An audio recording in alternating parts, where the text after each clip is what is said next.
Spin it again. It is not the critic who counts, not the man who points out how the strong man stumbles, or where the doer of deeds could have done them better. The credit belongs to the man who is actually in the arena. You know what, I've heard people call, and I kind of like it, the era that we're in, the post-truth kind of era. And lately there's been a lot of coverage in the real news about the growing and booming business of creating fake news. Well, I don't know, maybe he was watching CNN fake news. What do you think? You are fake news. Sir, go ahead. Let us return to the fight. This battle is far from over.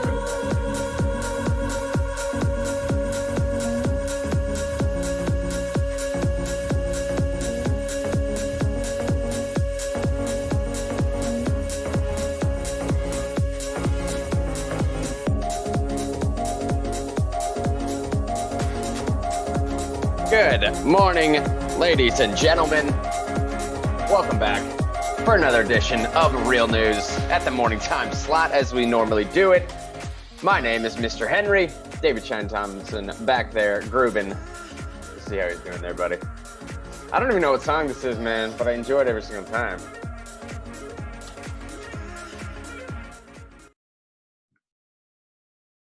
Hey, all right.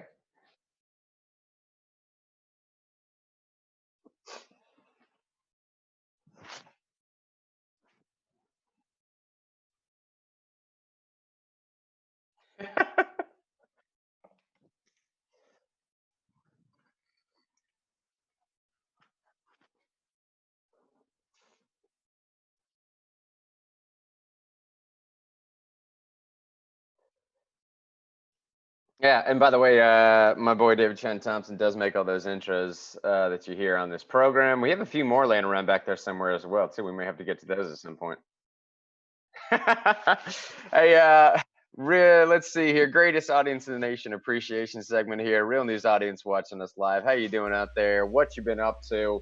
Mondays, you know, are a little bit sometimes hit or miss for myself and David. We got this job thing we're still trying to do, so trying to figure out how to work that in with some other arrangements that we already have on Mondays, you know, conference calls and whatnot as far as those go. But Kelly's already active in the comment section here. See Judy in there, see Rick in there. Let us know how you're doing. Need any prayer requests, have any concerns at all, let us know what's going on in your life. Let's see here. Kelly already says, good morning, fellow quarantine citizens of the world. Currently around 3 billion people under government mandated lockup. I guess that's true. Kelly, they're saying, Shine, they're saying they can't hear you. I don't see a mute anything on your end. It's fixed. I'm so sorry. Oh. Nice. I had myself muted. I think I got myself unmuted now. Yes. Okay. Yeah. You should be able to hear me. Sorry about that, everybody. Nice. Love it. Hey, by the way, there's a few of the stories we're going to be going over this morning. Let's see. Zach's in here with us now. How's everybody doing? Like I just said, greatest odds in the nation appreciation segment. Let us know how you're doing. Need any prayer requests for anything? Need any concerns over anything? Need someone to talk to? Holler at us.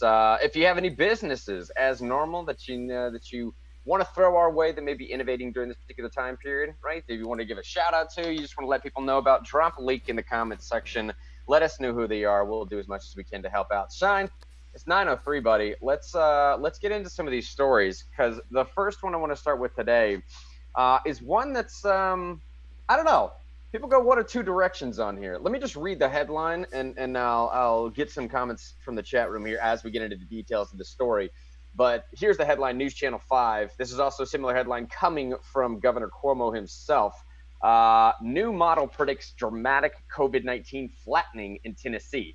Again, we also have a similar statement coming from the Cuomo governor account on Twitter, directly from himself, that's indicating that there's also flattening being seen in their new modeling data as well. And I'm vamping a little bit here, as you see, Shane, because I'm trying to give this time to simmer and play it out to get some comments from the comments section before I get into these details. What is this vamping word you just used? Are you vampiring the story right now? Is that vampiring the story? Yeah. Is that an adverb that people use? It is, yeah. It's meant to imply a bit of leeching from the story, yeah. Oh, okay. Don't bury the lead. Just draining it as much as I can. Yeah. I mean, it's weird because these new models are obviously predicting a severely decreased version of everything, and by everything I'm We talking love hospital. that. We We do. love decrease of everything when it comes to coronavirus. Give me more decrease. I saw that wasn't there a headline yesterday? 4 straight days in a row in New York where they had more discharges than people coming in for coronavirus. Did you read that? Yeah. So Oh that's yeah. good. That's decrease. Whoop Yeah, man. whoop. We're Well, see, winning. and Social that's distancing for the win.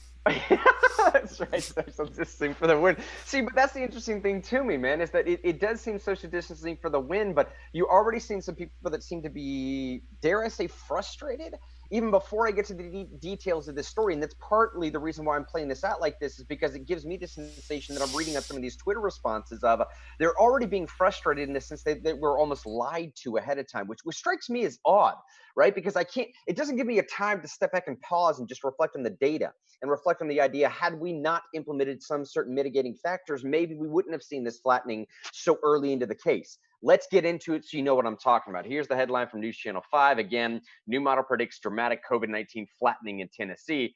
And then I'll go into those Twitter responses I was talking about before that are saying we were lied to. Anyways, new projections for Tennessee predict a significant flattening of the curve of COVID-19 cases expected in the coming weeks. Now, rather than facing a critical shortage of hospital beds and ventilators, which, Shine, we remember, okay? This was literally just as of 4 days ago. I was counting before the show, just 4 or 5 days ago. This was Governor Lee's sort of dramatic appeal to the state, if you will. Please, he says, pleading with our citizens to say, stay at home, flatten this curve, participate in these mitigating factors. If you have the luxury of staying at home, please do, because if you don't, we're going to be overwhelmed. Our hospital beds will be overwhelmed. Our ventilators will be overwhelmed. That was obviously, the reason to get our heads around this type of situation was to make sure that we don't have this overwhelming of the healthcare system. You know what I'm saying? Now what we're saying.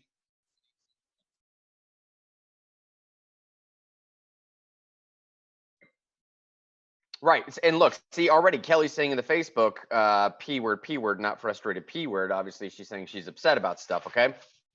And this, I mean, you can read in the Facebook for yourself. This is a little bit of what I'm saying, buddy. I'm trying to get my head around this reaction of some of these people here. This story goes on to say, rather than facing a critical shortage of hospital beds and ventilators, the new model suggests that the volunteer state will easily be able to meet the expected demand at the peak surge in mid-April. Now, this is coming from Dr. Aaron Milstone. Now, this is the individual here in Franklin that was a major push behind the idea to get Governor Lee to issue these statewide orders. Initially, it was a statewide safer at home order, and then it was a statewide stay at home order. This was his statement earlier saying, this is the most impactful moment of our last couple of weeks, is this battle, because we see if we act decisively to mitigate this virus, we're going to make a huge impact in the future of the state. Importantly, again, Shine, this is a model. This is not what was currently going forward. This is not what will be. If all of a sudden we were just to let up, so says the scientific experts, so say the medical community. If we were just to let up right now and not have any concern about it, we could see another surge up or another uptick or something. This is just the data that's being delivered to me. You know what I'm saying, buddy? Right? This is if we hold fast 100%. Right.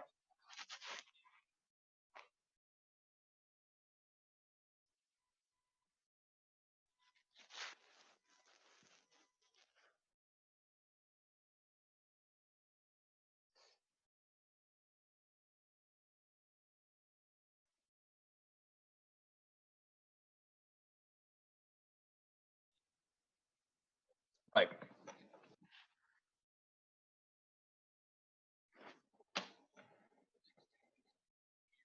Oh yeah.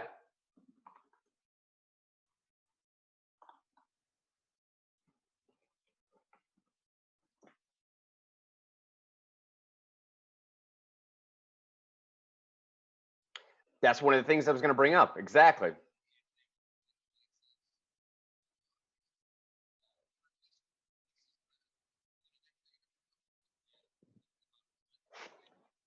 Yeah.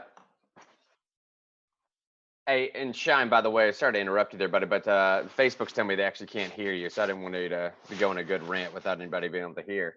Um, yeah, we'll let Shine figure that out on his end so they can be able to hear him. I assume the Facebook can hear me. Yeah, thumbs up here Yeah, if you they can should hear be me. able to hear you fine. All right. They can still hear you. Can't hear you, or We should be good. okay.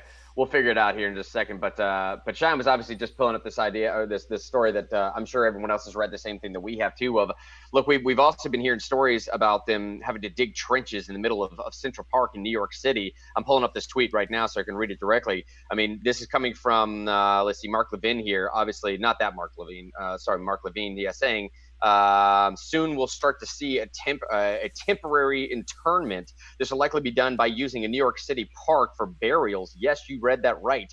Trenches will be dug for 10 caskets in a line. It will be done in a like dignified order and temporary manner that will be tough for New Yorkers to take. That was coming from a tweet directly from this verified account, and that's a little bit of the juxtaposition that Shine is playing out right now. Is all right. Well, how do we get our heads around this idea that was pitched in New York City, digging trenches in the middle of a Central Park area because they just couldn't, that's literally what they needed for the space of the bodies. And now what we're seeing, again, I'll go to the headline here so you can see that I'm exactly what I'm talking about.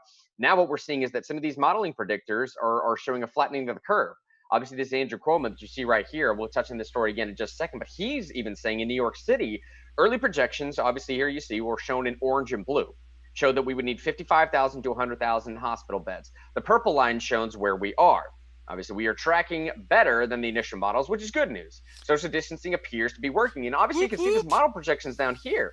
Orange line is 110,000, blue is 55,000. Now, I don't know how recent this update for the blue line was, but apparently purple is where they're tracking currently, right? So, and again, I guess what I'm saying with these stories, Sean, is whether it's time to get into sort of the realm of, I don't know, were we misled or were we lied to? Where's this conspiracy theory? I don't know. I guess what my personal take is I don't know if it's time for that yet right now. I think what it's currently time, there's plenty of time to play Monday morning quarterback a month from now, a couple weeks from now, whatever. At least for the time being, Shine, and just me playing a little bit of devil's advocate here, tell me if I'm wrong. For the time being, at least we should focus on the idea that something's working, that we're getting something right, okay, that we're getting through this tragedy, that just a week ago, like you and I were saying, Sean, the media was pitching to us the most dire of circumstances. I'm talking apocalyptic scenarios where we were having to come on here and talk to the real news audience every single day and say, hey, don't give up. We just had nine suicides in Knox County alone in a 48-hour period, right, man? Like we were having to come on here and try and literally lift people from the depths of this depression, from the depths of where they were, even myself a little bit, trying to lift people up and say, hey, focus on the positive, focus on the optimism, focus on the change that's going to come out of this period. And I still do believe that's a strong factor. And there's still people that are currently struggling with this, whether it's because of the economic situation or because they're just constantly watching the news. That component was a very, very real thing, right?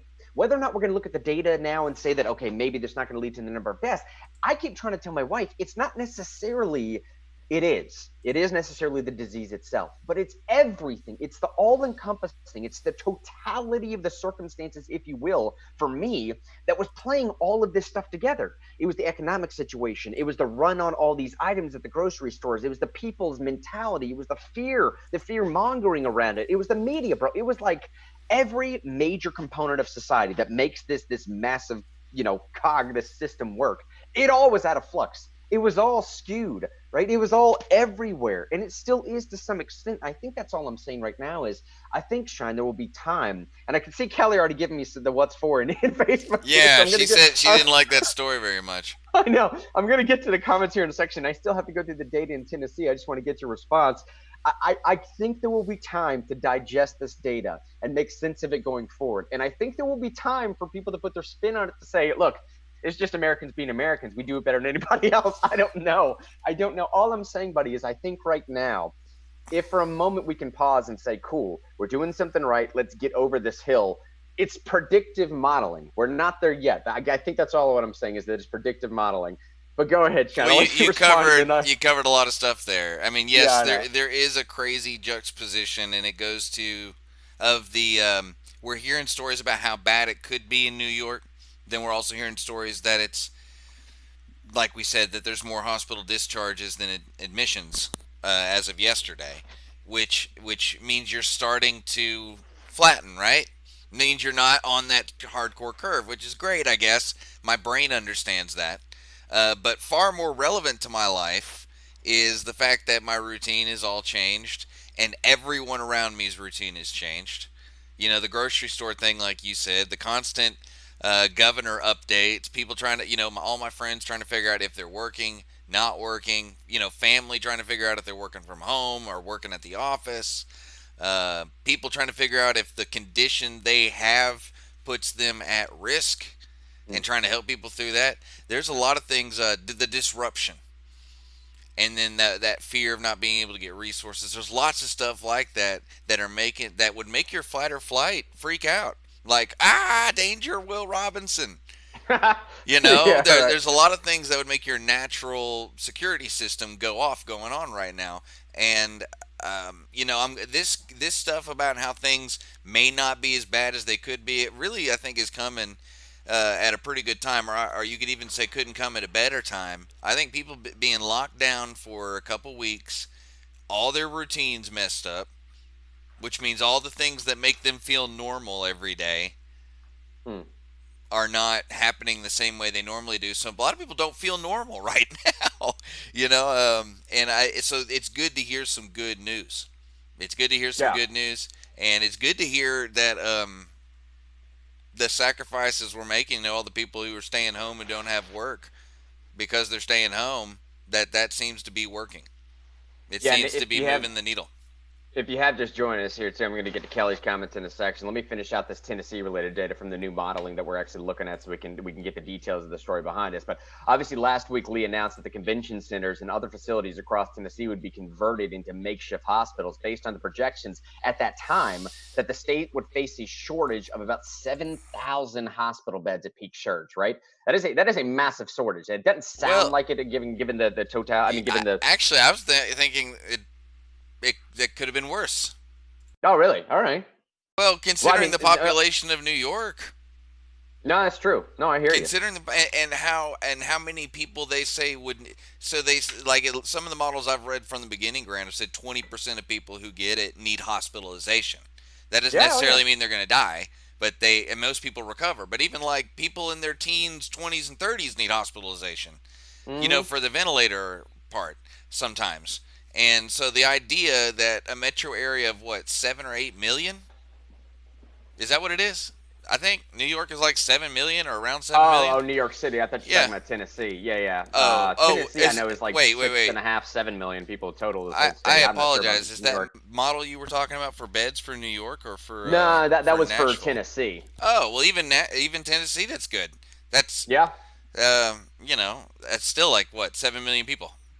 Yeah. In the state of Tennessee, and that's not bad. That's 1/1000th or whatever. That's crazy. I mean, that's insanely good, considering that theoretically, at some point we can have 5 to 10% of the population at peak, right?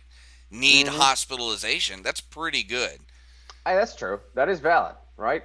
I mean, and again, like that's from the modeling they were predicting just about a week ago with 7,000 beds. That was also based upon, like Sean is saying, the January data version. Yeah, right. That was based upon a version that they had to continually update, which is why some of the testing, I think, of this is so important. Now, this obviously this is News Channel 5 reporting here, and they're talking about modeling coming from IHME, which I don't know, man. There's modeling on top of modeling on top of modeling here, so take some of this stuff with a grain of salt, right? But this new wouldn't you love to work in San Francisco right now? You'd be rich. Dude, if all these algorithm people, oh man, they're like, give us data, and we'll tell you the future. Yeah, exactly. Whatever you want the future to say, we'll make this out. Yeah, the Oracle of San Francisco. Right. Yeah. Oh man, I guess future telling really hasn't changed all that much. No, it really hasn't. I mean, when are we going to start offering sacrifices to the new tech gods? That was facetiousness, by the way. Yeah, no, and God's little g, obviously. In all sincerity, you're right there, bro. Like, that future is yet to be written. That's why we did that story last week on here, right? But anyways, this new modeling predicts a demand, instead of 7,000 hospital beds, a demand for only 1,200. The exact number is 1,232 hospital beds on April 15th as a result of these stay-at-home orders. Now, that's well below the 7,812 currently available. Now, that's also an interesting thing to consider, right? Is at the peak of the modeling previously was showing that we needed about 7,000 hospital beds, and there's a bit there's about 7,800 available in Tennessee. So even with the previous peaks, we would have been right under that line. Now this modeling is showing instead of 7,000 hospital beds at peak, we may only need about 1,200 hospital beds at peak. The state will, let's see here. Yeah, there's also ICU data here. State will need 245 intensive care unit beds at peak. That was with the 629 currently available, the projection showed. Again, the state will need 245 intensive care units with the 629 shown. This IHME model also predicts a need for 208 ventilators, well below the Tennessee Department of Health counts at between 800 and 900 available devices. Previous projections suggested that without the stay-at-home order, Tennessee would need Tennessee would see 159 COVID-19 deaths per day. That number has been revised down to 25 deaths per day. Now again, let's see here. While the IHME model has previously predicted 3,200 deaths, there's 3,259 to be exact, 3,200 deaths statewide. Here's the big total for everybody. The new projections now suggest that the number of deaths will be leveled off at 587 by May 10th. Now, obviously, there's some other suggestions going on here that I won't bore people with. Suffice it all to say is that these doctors are essentially saying, Shine, what we said a second ago is this is modeling. This is predictive modeling. It's meant to go forward based upon our current actions. If we maintain current actions going forward up until May 10th, the numbers I just ran through or the modeling is showing will continue to be. Again, that's just the data that Mr. Henry is seeing from the modeling experts as far as what they're giving you. Let me go, I think, to some of the comments here in the comment section and just try and parse some of the stuff out, because I think it's fairly similar, Shine, to what we're seeing in some of these Twitter responses on Governor Cuomo's tweet that he sent out earlier. And let's see here. Yeah, Kelly's saying on Facebook here, Mr. Henry, this story is such bull. It's awesome. Saying 200,000 people will die. Oh, whoops, we were wrong. They were all lying. Let's see here. Daniel's talking about the Vermin Supreme is the best candidate we've had in 200 years. That's the story I'm going to get to here in just a minute towards the end of the show. Judy also says, who doesn't understand the words projected might have? That's what we were told. Faith should let us listen to words. All right, and see, and I hope I'm parsing what Judy's saying here correctly, because I think that kind of gives me an idea of what I'm showing is that Kelly and Judy are sort of falling on two different sides of the line here, right? And I don't know if I want to travel down this road too much on here, but that seems to be the immediate reaction for everybody is, look, the modeling is correct. What we've been told is correct. Continue going with this going forward. And some other people are saying, we just basically destroyed our economy for something that we probably could have done anyways if you guys didn't fearmonger so much about it. And I think that's what some people are getting to, man. And again, I don't know if he's in the time to bring this up. It's just something that's been in the back of my mind because it's, again, the Twitter responses. So what we like to do in Real News here is meet people where they're at. The Twitter responses from Governor Cuomo's tweets have been the exact same thing is, the modeling was correct previously. Our experts were correct. If we didn't listen to and didn't do these mitigating factors, it could have been absolutely catastrophic. The other people are saying, well, now that we've seen this data come out, we basically sacrificed one of the best economies America's ever seen in the history of this country, arguably, to an extent, I understand. But one of the best economies we've ever seen in this country, we basically sacrificed that for the sake of, I don't know, something that sounds like it wouldn't have been that bad anyways. I'm not giving my opinion yet, John. I'm just basically breaking down where people are at. Well, it's kind of like what I would... kind of how I felt this whole time, Mr. Henry. I felt this way the whole time, that we just didn't have enough information. China didn't let us know about it till a month after it had already happened in China. And then once we knew that, we had to question everything that came out of China, because there was motive, so to speak, that anything that they were putting out could be only put out for propaganda purposes, either to protect state-owned industries or private industries in China or whatever. Because of that, all we knew was, people died and it was a disease and it's a virus. We know what viruses do. We wonder, oh, is it airborne? Then we find out it's airborne, blah, blah, blah, blah, blah. We hear about certain symptoms and we make plans for the worst. I feel like that's what we've been doing the whole time, is assuming this could get out of control, this could be bad, and because of that, let's do everything we can do to control it, because we have no means to control it. I felt like we've been doing over the top because, what if? The whole time. And maybe I've assumed the whole time maybe this response was a little too much. And to be honest, I felt like that was the most optimistic way to view it. Yeah, right. Probably Yeah. the healthiest way to view it is everything's going to be fine, as far as like we're not going into a 28 days later situation or something like that, or zombie land or whatever, or day after tomorrow. It's not that bad. Yeah, we may go through some economic stuff, but I don't know. I felt like we were kind of over the top because of lack of information. I think once, there's therapeutics for this, when there's vaccines for this, it's going to be something we all talk about when we're 80 on the porch. We're going to be like, remember when we were stuck in our house saving the world, Right. No, I hear you. But I don't know. I think the information that we've gone over today, it's based on facts. It's not like we're, I don't want to be accused of giving people false hope like Donald Trump with the chloroquine medicine stuff, but so this is based on actual information, but it's good. I'm so glad to have the first show of the week starting off with, hey, maybe this sacrifice we're making is working. Yeah, and honestly, man, I think that's the absolute best way to look at this as well. I think the absolute best way, at least for right now, to look at this is exactly what you said, Sean, is to say, look, I think there'll be time. The simple fact of the matter is that we're here, right? I mean, that is the best way, I think, to look at it currently, Sean. Whether it was right or wrong. We are here. Yeah, we are here, man. Accept it. You can't just leave this dinner party. You are stuck here. That is right. You can't leave this dinner party that you may not have even been invited to, right? You were coerced into. It's an in-law dinner party that maybe no one wanted to show up to. It's Alice in Wonderland, man. You can shrink and you can grow, but you just can't walk out. You can't do that. Exactly you got to go all the way through the narrative, We are stuck in this narrative right now, and for better or worse, it's exactly where we are, okay? And some people might say for better, some people might say for worse, but I think the simple fact is that currently we are here, and as of just this time last week, Sean and I were on here talking about 9 suicides in Knox County. Now we're talking about the predictions and the modeling may not be anywhere near as dire as what we were talking about just a week ago. Man, I think that is fantastic to celebrate, at least for the time being right now. Yeah. And then going forward, then we can try and start to parse out some of the stuff if and when this were to ever be picked up again. I do think Daniel has a great point, though, in Facebook, though. Daniel Blanchard, again, just basically said they had to initially react based upon the worst projections. Again, going a little bit to what you said, Shine, where it's like, what data did you have to compare this on? The Chinese data that was arguably flawed to such extent that you cannot make to say you couldn't make heads or tails of it is an absolute understatement. Like, it's like I said, right? You had to take that data and then assume that it might be false and assume the worst. Right. And I bet they had to make actual plans, spend actual money based on looking at the Chinese data and saying, well, are they underselling it by 10%? Yeah. Or are they underselling it by a factor of 10? Right, dude. Okay, and I bet they had to make plans on, well, what if they're underselling it on a factor of 10? We're not going to make 20,000 respirators. We're going to make 70,000.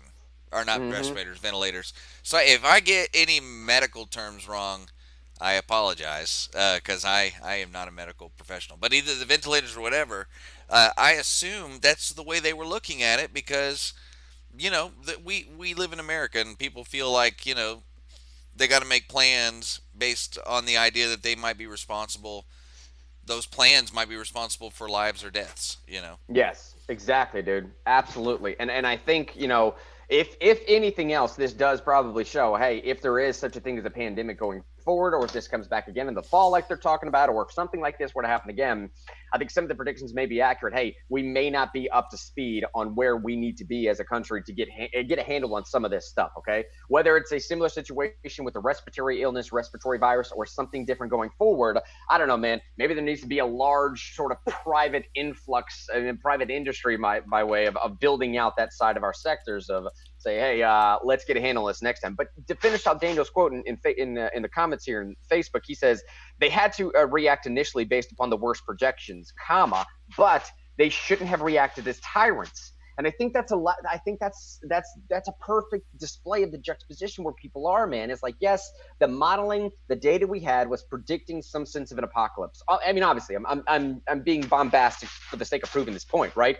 But at the same time, to what extent, if at all ever, did that prove the need to be somewhat tyrannical in your response, if not overly tyrannical in people's response? Because, dude, let's be for real, man. There was a lot, and there still are a lot of stories that are coming out of people sort of like reporting their neighbors for working out in the front lawn or something, right? I think that happened in the UK. I don't know if it happened here, but there's stories of, LA County, for example, of the officers talking about like, hey, I will pull you over and I will ask for some type of documentation to cite that you're going to an essential business or something, right? Sort of this draconian response was something that especially Americans did not really feel comfortable with. And I think that's where a lot of people are right now, buddy, is kind of saying,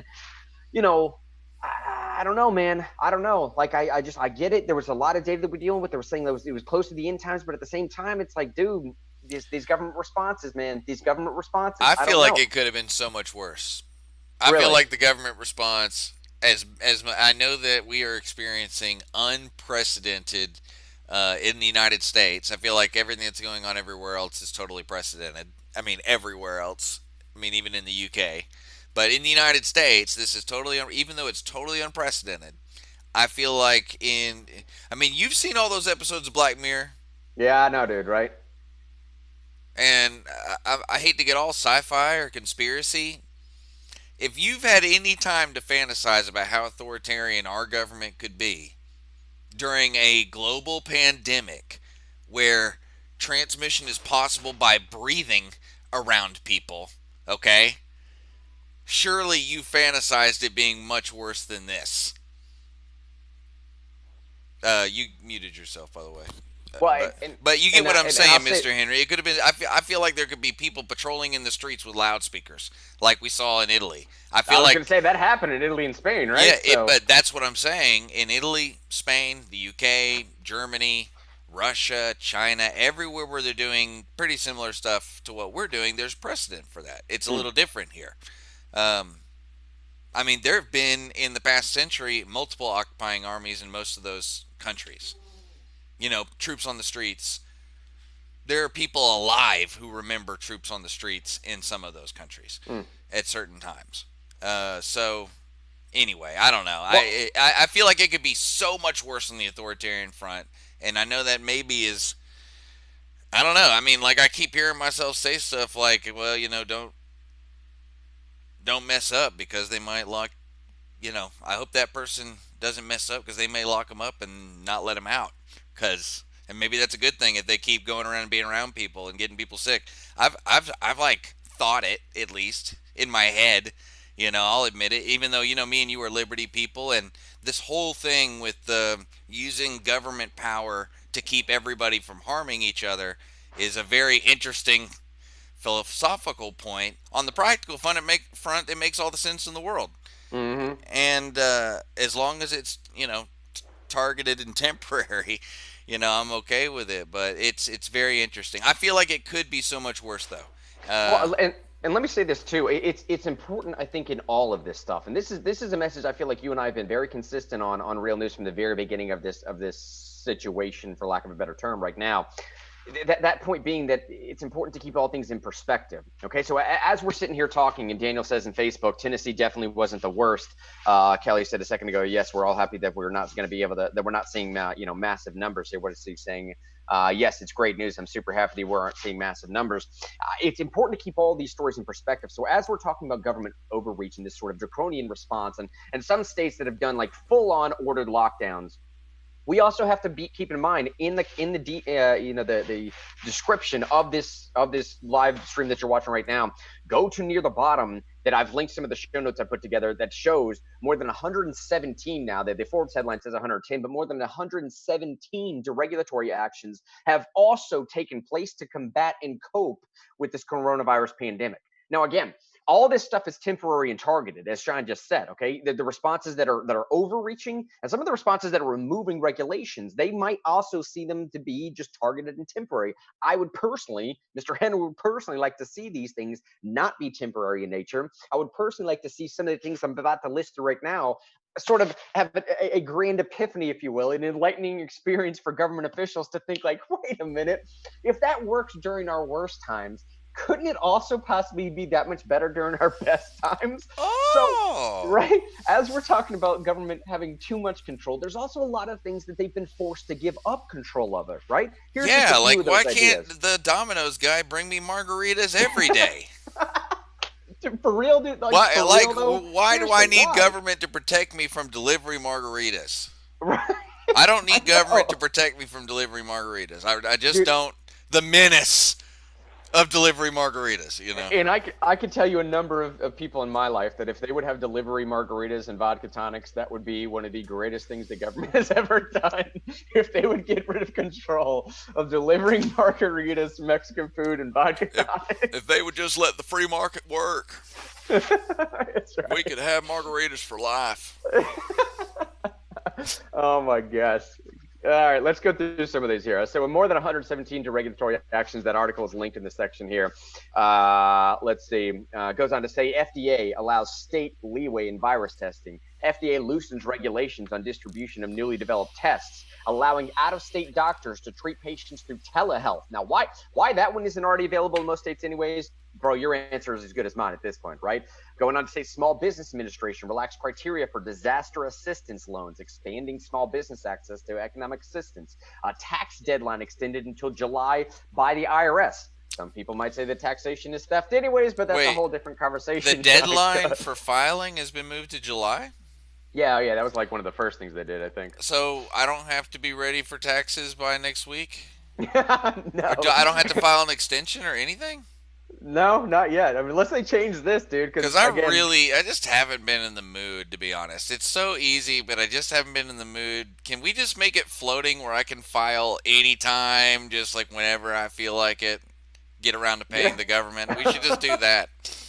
I like it, dude. I do. I'm sorry. I didn't mean to interrupt. I apologize. No, it's like eventually when you get to it, man, just give me your money one way. Yeah, I mean, it's like, you print it anyway. It's kind of just like a ritual we do to pretend that you need my money.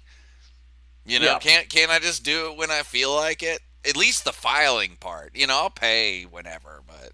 All right, sorry. Go ahead. No, I do like the memes that have been going around there where they, the idea is like, hey, as far as it pertains to the IRS of us getting them their money, quote unquote, there's a hard and fast deadline that must be met. And if you do not meet it, there are drastic ramifications that you must pay. Conversely, however, if there's some alleged deadline of us getting our money back by way of a refund or a rebate or a stimulus package or whatever, those deadlines are they're squishy. They're a little squishy, if you will. Anyways, these deregulations go on to talk about FDA eases rules to increase ventilator production. The FCC, now this is a very interesting one that I didn't even know about. The FCC lends wireless internet service providers 5.9 gig spectrum to help them serve rural communities during the COVID-19 pandemic. I presume what that's talking about is these rural areas that don't have, say, line-driven internet connection by way of some fibers or connection, whatever else. Increasing some of these 5.9 gigahertz spectrum will allow them to have telehealth communication. Again, I can actually give a little bit of insight on this a little bit.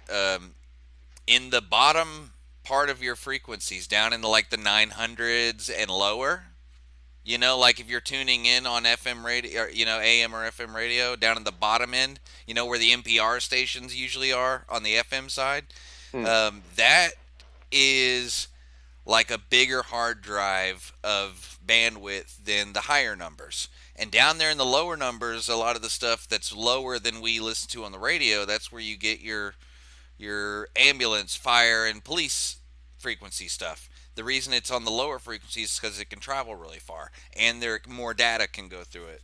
But the government and the DOD and the FCC have had control over those radio waves since they started issuing licenses back in 1909 or 1913. They've made that space available where stuff used to be, 20, 30 years ago, you could only send sound or television signals. Now it's like sending, fiber through the air, Grant, is a way of thinking about it. They can broadcast internet bandwidth like a radio station using those frequency ranges. And it's part of, at this point, it's part of the national infrastructure. Keep everyone safe so they can hear, if anything else, they can get information from the government, no matter what, kind of. You know what I'm saying? I know that's the next sort of build out phase for all of these countries going forward, bro. I mean, in my personal mind, goodness, what a statement that was. Grant, in your personal, as opposed to your shared mind, Yes, your personal mind is thinking something differently. I don't know. There's that collective mind out there somewhere, bro. I let people into, but that was my personal mind. Your personal mind. Let's hear what's going on. We've only been hearing the shared mind of Mr. Henry this morning.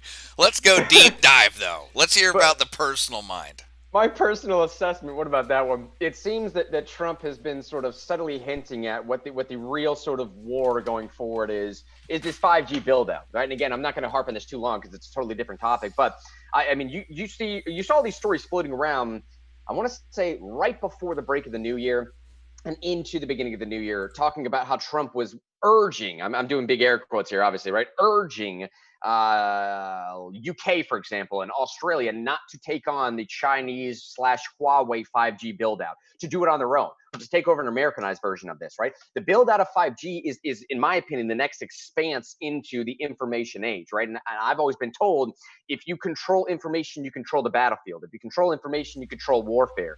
And again, it's all about this latency issue, okay? It's all about the idea of, if I hit a button on my phone, or if I send some transmission of communication, how long does it take to get to the other end? I hate latency, man. When I'm trying to shoot people, I need them to hit the bullet, in video games. I need to hit them and not them jump and go. I hate latency.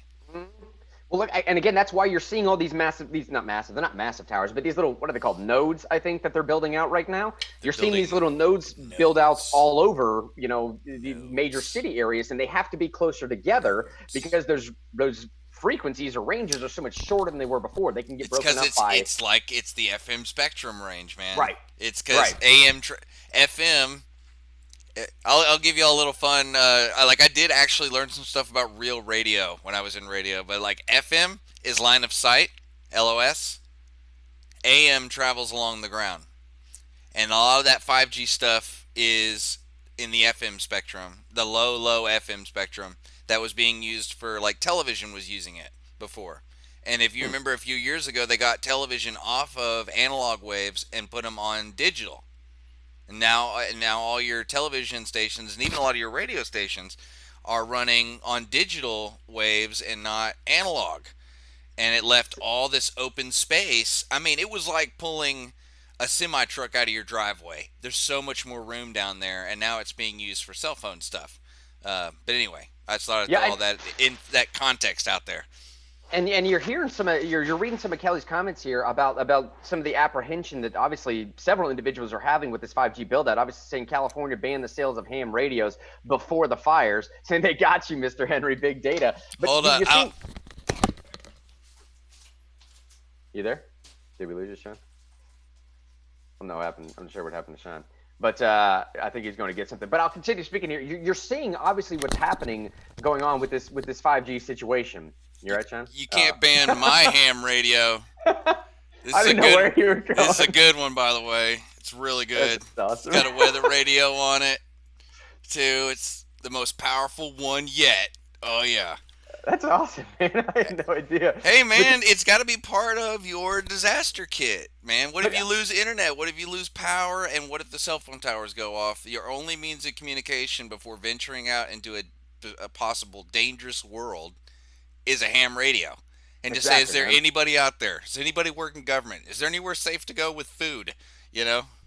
Anyway, go ahead. And that's part of the reason I think why I don't know who the they is. I keep using this innocuous term, like part of the reason why they. I don't know what they means, whether it's private industry or private industry working in conjunction with government funding, a DARPA program that we're building out the internet. It's the cult of cosmos, Grant. Yeah, whatever it is. It's the cult of cosmos. The reason why they are so fixated on building out this 5G is because the way it's being pitched to the public is everything that it will do to improve daily life, right? So think about if you're in an ambulance, for example, and you're trying to transmit data to the ER center, the instantaneous upload without any latency or lag at all of that information to get there so they can start working and prepping a table well ahead of time. What if you're stuck in traffic somewhere else as just a random average citizen, okay? And you're trying to get to your place. The upload of that data getting you to your place quicker could be be better than it ever was before. What if you're on the battlefield and you need to send a line of communication to the front lines about don't go here, don't step in this place, step over here instead because we're about to do something over in this spot. Then you don't need that little Apple spin wheel happening and you on the battlefield. Right. You don't need the little Apple spin wheel on the battlefield. You need crystal clear bandwidth. Exactly, man. And I'm not even sure how we got off on this. Obviously, we was talking about because it's fun. Because it's something. It's something not related to deaths and hospital capacity. So. And see, I think that's why a lot of people are concerned about it, buddies, because no one is taking a second to step back and pause and say, all right, just because we can, I don't necessarily know if that means we should. Right? Like this is one of the fundamental questions a lot of people should ask with any progression in technology anywhere is. Just because we can do something, does that necessarily mean that we should? Are we ready for it? Do we need it right now? How much? Because it's going to potentially benefit everything in society going forward. What might it hamper? Right? What might we lose? I mean, I don't think that's a question anyone stopped to ask when we're talking about an introduction to the information age and going into where everybody has interactions on Facebook. Look at us right now, Shine. Right? Look at us right now. I've always said in this program before too, dude, is a whole generation of people raised through communication through a screen probably isn't healthy for the human psyche. Okay, if it is true that let's say 30, 40, maybe even 50% of human communication is nonverbal, my cadences, my cues, my mannerisms, my hand movements, here, all these things right here, my jazz hands, all that stuff. If you can't see that stuff, you're interacting with 50% of another human being. So if a whole generation of kids have been raised on 50% interaction with other human being, that's at least part of a conversation that probably should have taken place before we just rolled all this stuff out to now where it's a basic necessity of life, bro. If you don't have a Facebook account, a LinkedIn account, and a Twitter account, some jobs are going to look at you like, I don't know, bro. Do you even exist? Are you even out there? Have we started to enter the Black Mirror phase now of a social currency that's going to be traded, bro? And now I'm getting really weird with it, but I'm telling you, Shine, this is what's happened in China, okay? This is what's being slowly introduced into Canada right before this COVID-19 stuff hit, was this whole idea of like, if in China, for example, if you smoke a cigarette in a bus terminal, someone will flag you on social media, you can't buy a bus ticket for another month or two down the road, right? I mean, these things are already happening. You're having these social scores that are going out that's treated a lot like your credit score is. It's a social credit score. If you think I'm speaking outrageously, I promise you I'm not. These are things that are currently going on. And I'm not trying to delve into the world of conspiracy. I'm just saying, dude, like everything's up in the air right now, right? While regulation is out, I mean, everything is up in the air. I don't know, bro. I don't know. Let me get back to it, though, unless you want to have a comment on that or if you want to. I was just going to say, I had one comment on the nobody really thought about some of the adverse effects of 5G. You mentioned that. Oh, yeah. I was going to say China did us a huge favor by rolling out Huawei 5G worldwide, and it gave people a principled reason to be skeptical about 5G. That's a great point, buddy. So I really feel like I hate to give China any credit there, but they enabled debate to happen. I would even say worldwide on 5G, because we're like, oh, well, it's not just could it be unhealthy? Is it unhealthy for the largest authoritarian command economy regime, mercantilist empire regime? Is it okay for them to also own all the smartphones and run the network, considering they would steal it all? They'd steal all the private communications. They would use it to manipulate what's the blackmail? I mean, imagine Angela Merkel using a Huawei phone and then getting a call from, a German who knows a Chinese person who lives in Germany who is connected back to the CCP in China. But hey, we heard about that conversation you had last night with so-and-so. If I'm one of your constituents here in Germany, I'd really like you not to do that.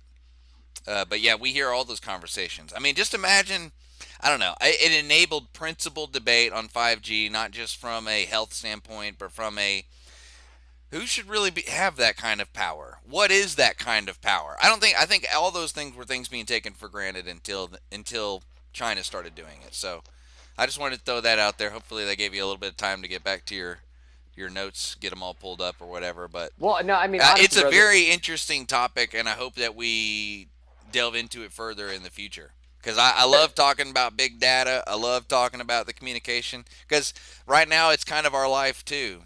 I mean, our life is the latency thing. I mean, we've Yeah. had latency almost shut this show down before. So that's our life. So this is a good topic going forward. I'd love to hear some stuff in the comments.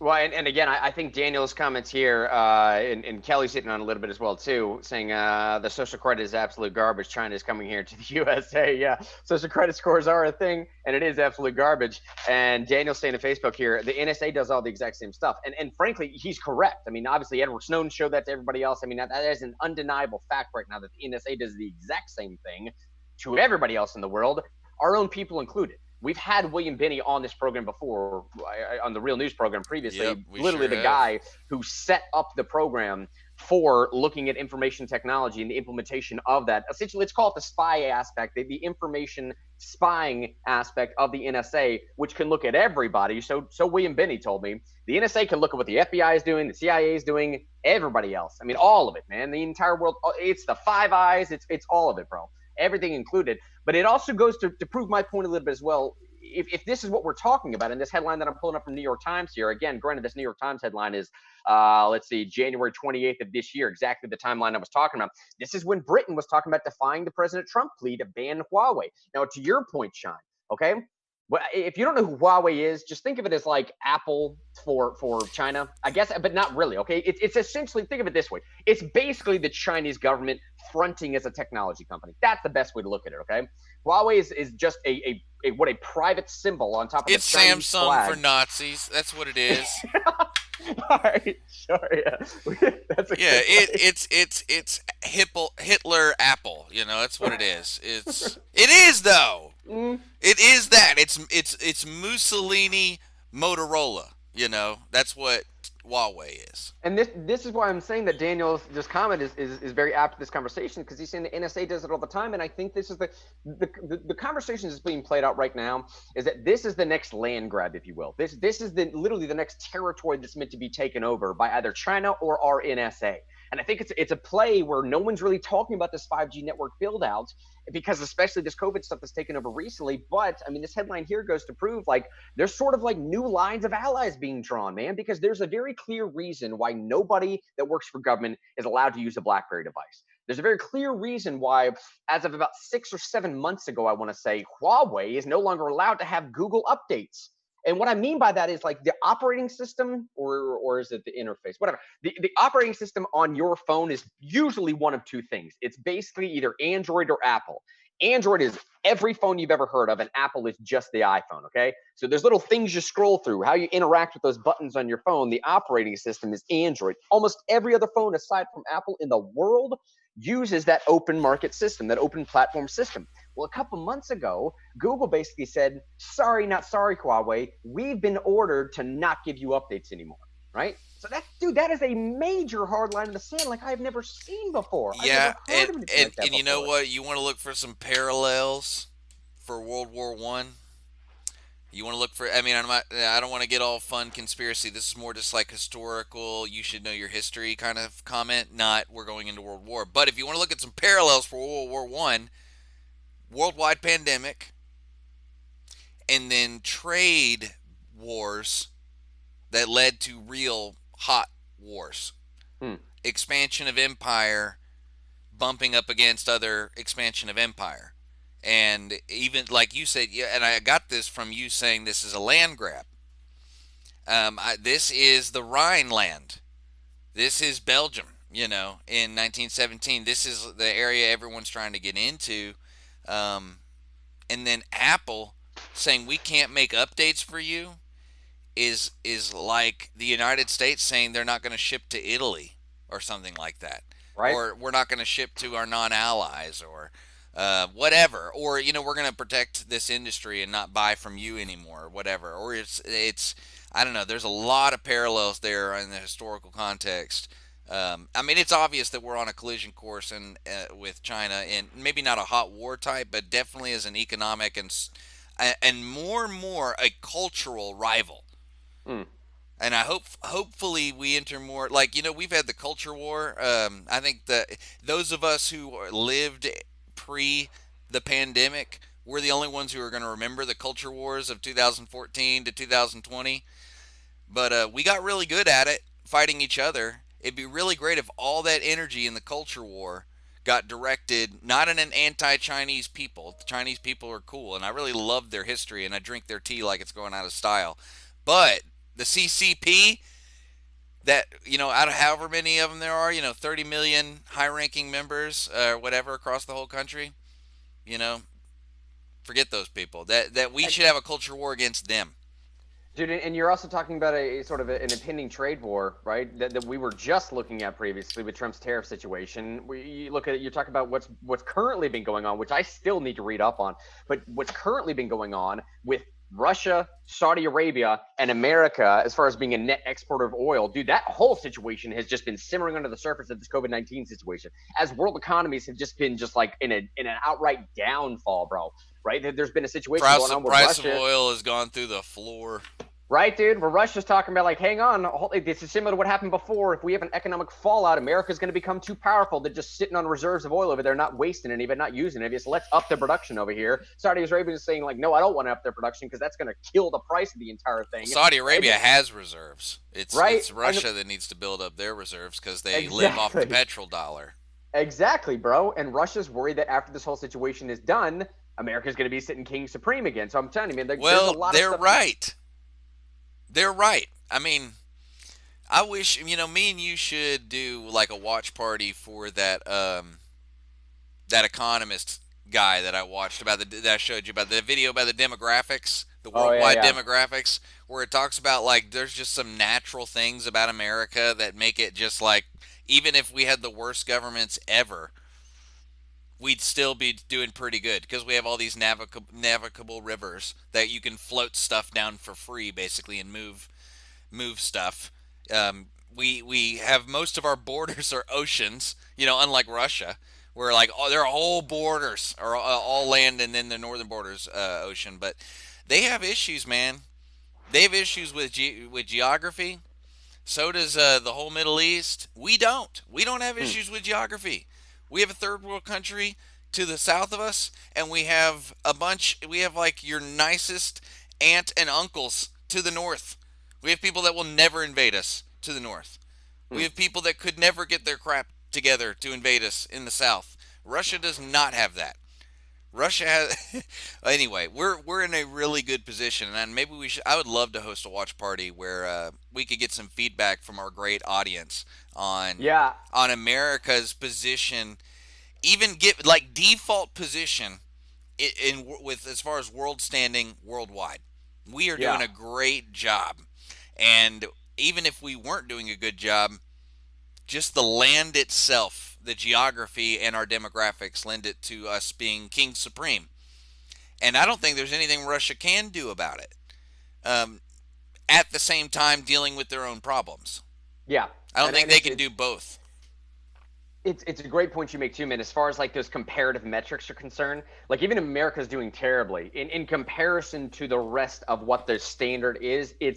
I mean, dude, like across the board, at least in presentation you're talking about, across the board, it's substantially better than any other country at this point could be doing right now. Again, we need to go through that as a watch party here, get some of our feedback from the Real News audience, because a large part of it is based upon the idea that as far as a consumer base is concerned, right, like the tree breakup of a consumer base of the people that actually have buying or spending power. The demographic tree is what you're talking about. Yeah. The idea is that America is one of the only developed nations in the world right now that is fairly decent. We're fairly well situated to be able to handle a buying power. Okay, so we're about 2 to 2.2 children per household. Most other developed nations in the world are well below that standard. A lot of them are actually well below 1, which means they're on a population decline. Which obviously means you're Japan, very heavy. Like Japan, even Russia. Germany is one of the worst. Germany and Japan are the worst, where they're completely upside down, and in 20 years they're going to have almost no young people. Yeah, and a lot of their buying power is situated in the top, so you're really heavy in the top, but then you get pretty skinny when it comes down to here, and maybe you'll branch out on here, or you get pretty skinny, you just get skinny all the way down, right? All the way down. That's Germany and Japan. And then you got Japan, they're number 1 in robotics. They're number 1 in automation. That's because most of their population are engineers who can't do manual or who won't do manual labor. They don't have any young people to do it. Yeah. Well, also, at least in proportion to their output as far as designers, engineers, and all those things. Well, in some small part too, as long as America is playing world police, Japan can keep spending only 2% of its GDP on military power too, right? They're paying us more now too, though. Yeah, I mean that's an a good point, yeah. underreported story, by the way. Was the European one NAFTA? No, it's not NAFTA. What is the European alliance called? It's so irrelevant. I can't remember its name. Right. Anyway, EU? No, not the EU. The American Atlantic Alliance. That was this Cold War institution that we just got them to pay like $150 billion more a year. NATO. Yeah. Okay, so NATO gets all the play, but Japan's paying more too for our military bases, and so South Korea. They're paying for it, and I think they'll pay more in the future. You know why? Because America's situated to be boss, and they know it. They need us to buy theirs. It's as simple as they need us to buy their stuff. They need guaranteed customers because they know the Europeans aren't good for it.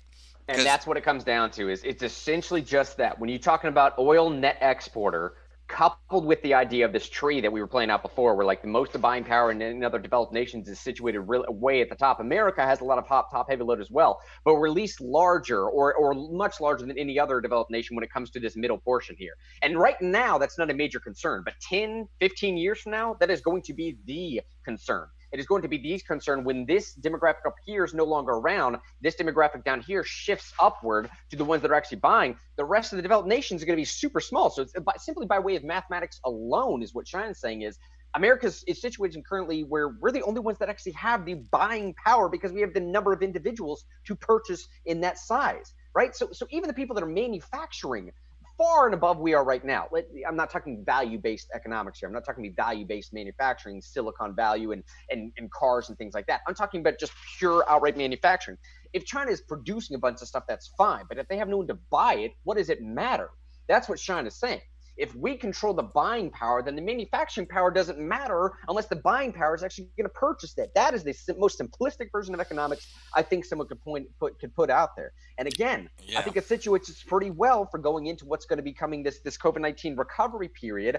I think that's a little bit, buddy, why Mnuchin comes out and says like, hey, maybe by the end of, what did he say, Q3, or basically by September, let's say, we might see a massive uptick in where our economic situation is. Now, maybe this is a good point to end the show, and I'm just rambling at this point, but I will say, buddy, I think a lot of industries are going to see permanent, major changes going forward. Because there's even like, this sounds dumb, bro, but back me up a little bit here. Once you see something memed, once you see it meme on TikTok even, which is like the brand new version of wherever the kids are now, once you see something started to be memed on TikTok, you know it's a ideology that's at least casually cementing itself in people's minds. And one of these things I'm seeing memed right now is this sort of change back and forth between an employer and an employee. That's an employee is basically saying, why do I need to head in to a location, to a physical location to get some of this done?